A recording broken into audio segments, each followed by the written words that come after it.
The sun had only just slipped below the horizon, leaving a soft band of orange light glowing behind the hills. Evening in the Hadzabe camp settled quickly, but not quietly. Children's voices drifted through the air, half songs, half laughter, as they finished their games and followed the scent of dinner toward the fire. Tonight's meal had been gathered just hours before. Some of the older kids had joined the women and men in searching for tubers, peeling them with small stone tools until the pale flesh shone beneath the skin. Others had climbed low branches to collect berries still warm from the day's sunlight. A lucky pair had even found a Honeyguide bird, calling and chattering, leading them to a hive tucked between branches. They returned triumphantly with honey dripping into a gourd bowl. Now the children sat in a loose circle, knees dusty, faces glowing with firelight. A mother passed around roasted tubers wrapped in leaves, their smoky scent rising with every opening. A few of the kids clapped softly as a father placed a small cooked bird on a wooden plate. Everyone knew it had taken patience and careful aim. As they ate, their excitement bubbled over. One boy, about 8, held his tuber like a prize. "I dug this one. I found it first," he said proudly. His younger cousin leaned close, amazed. "It's so big. You must be the best finder today." Across the circle, a girl dipped her fingers into the honey, letting the golden syrup stretch in long shining threads before tasting it. Her smile was slow and bright, the kind that made the other children giggle in response. She wiped her sticky fingers on a leaf, then offered a share to the toddler beside her, who took it and squealed with delight. Parents watched, half listening to their children's chatter, half lost in their own quiet conversations. One mother gently brushed dust from the hair of her son, who was falling asleep mid-bite. Another leaned toward the fire, checking the last simmering pieces of root tea.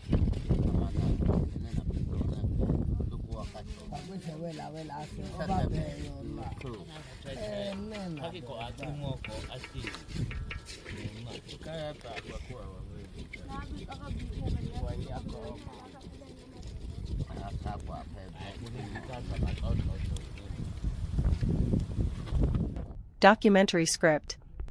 The Hadzabe, Masters of the Hunt. Narrated in a calm, deep, documentary-style voice. Opening scene, dawn over Lake Eyasi. Narrator.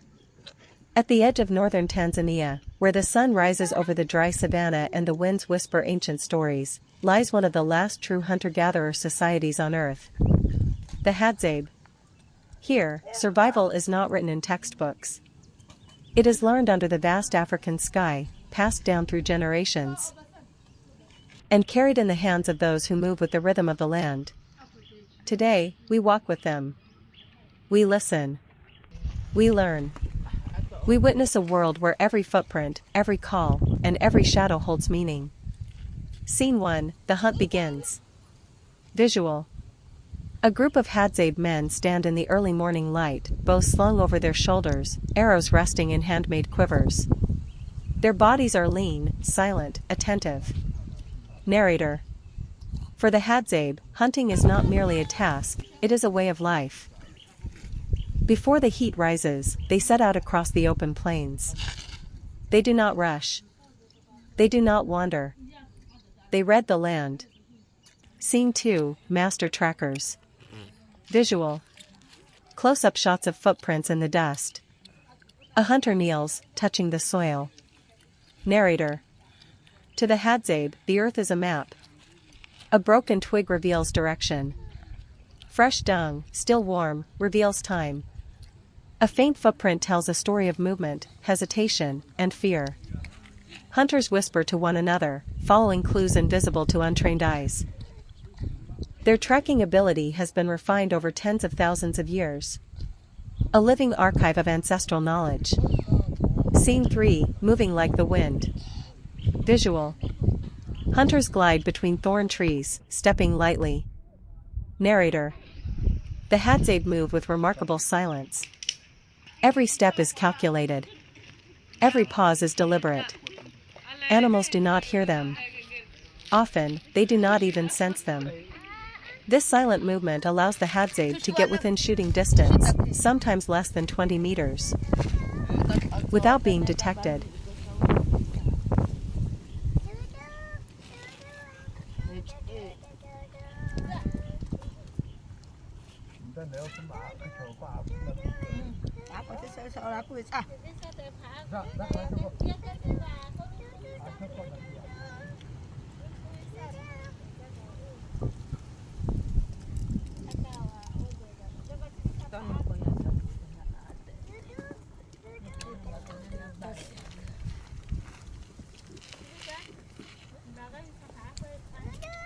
Set aku sa.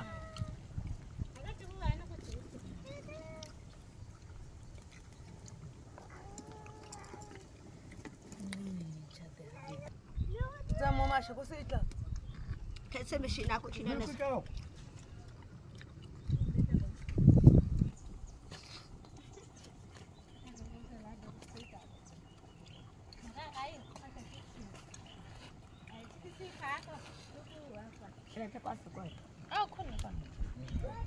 Dunia. Chok kita ka choko. Zanji kamba pipi takwe iya. La.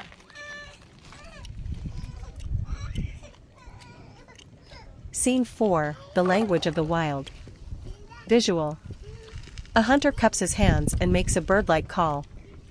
Another mimics monkey chatter. Narrator. To hunt successfully, the Hadzabe must speak the language of nature.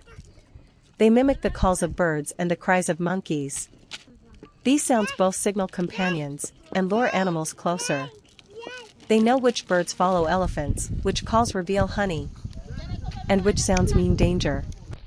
This is communication older than civilization itself. Scene 5, The Greater Honeyguide. Visual. A small bird flutters from branch to branch, calling sharply. A hunter smiles and follows it. Narrator. The relationship between the Hadzabe and the Greater Honeyguide bird is one of nature's most extraordinary partnerships. The bird leads the hunters to hidden beehives, high in trees or deep in rocks.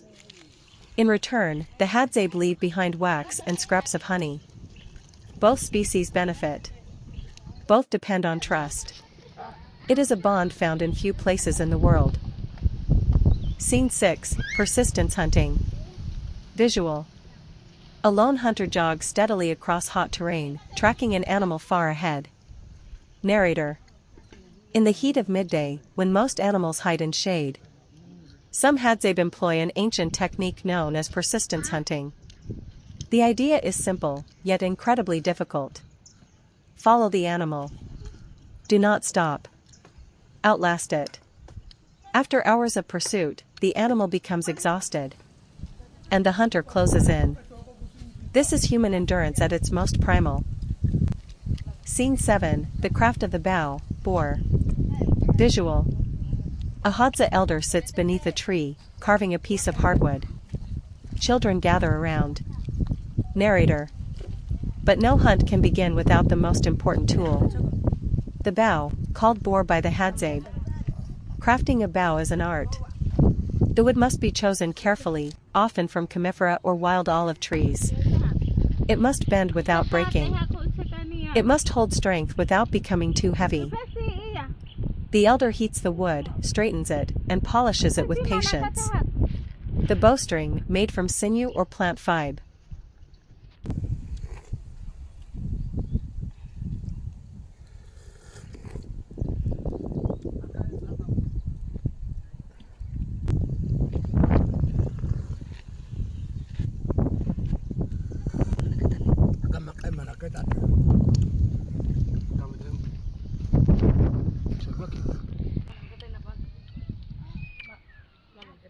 Ako mana check it out.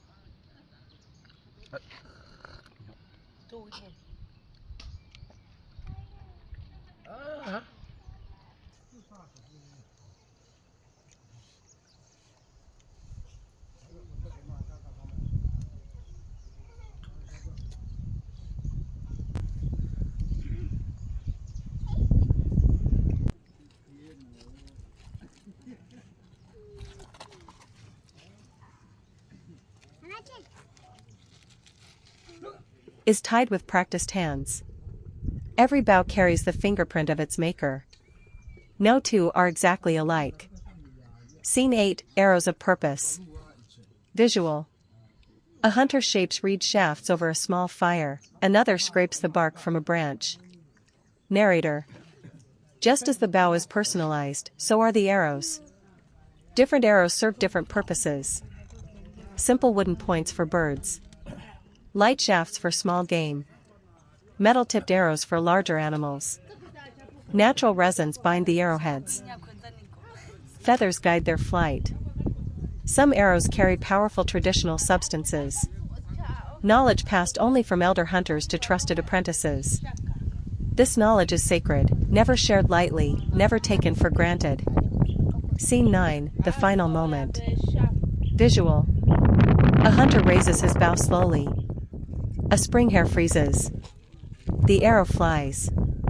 Narrator. When the moment comes, there is no hesitation. No noise. Only breath and release. The Hadzabe rely on accuracy born from lifelong practice. A hunter may take only the shot he knows will be ethical and effective. Every animal taken is respected. Nothing is wasted. Scene 10, return to camp. Visual. Hunters share meat with women and children. The camp erupts with laughter. Narrator. To the Hadzabe, the hunt is never about glory. It is about community. Food is shared equally. Celebrated. Talked about around fires that burn long into the night. In this circle of warmth and smoke, stories flow. Stories of hunts, ancestors, and a way of life unchanged for millennia. Ending scene, sunset on the savannah. Visual. The sun sinks behind the acacia trees. Children play. The wind grows quiet. Narrator. In a world that changes faster each day, the Hadzabe remain a reminder of our shared human origins. Of a time when humanity lived with the land, not on top of it. Their traditions are not relics. They are living knowledge. Wisdom carved in wood, spoken in tracks. Carried in the footsteps of hunters who walk with the rhythm of the earth. This is the world of the Hadzabe.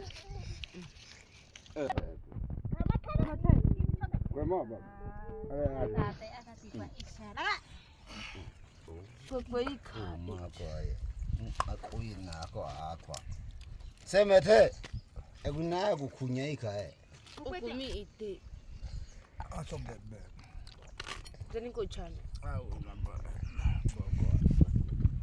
Nakababa ka uwi ka ikaw na. Tansi may nate. Tansi maham.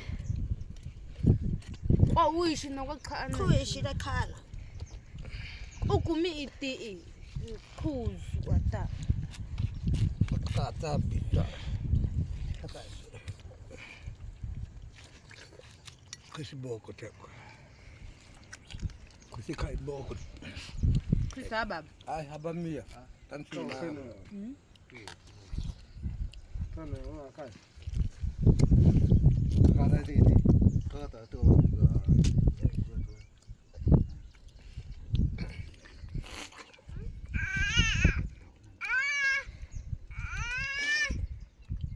Tumika ah. Nina amathe. Nakuya na twaseta hii. Ndio apuko.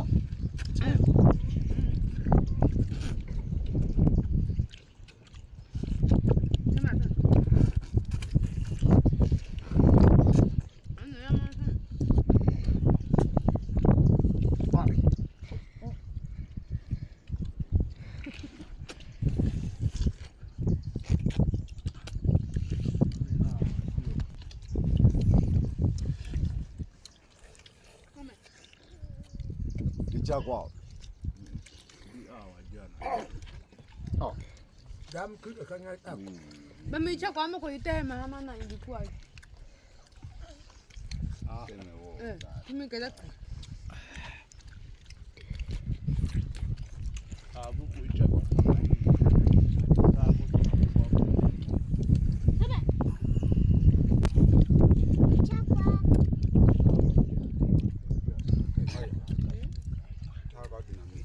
Come non è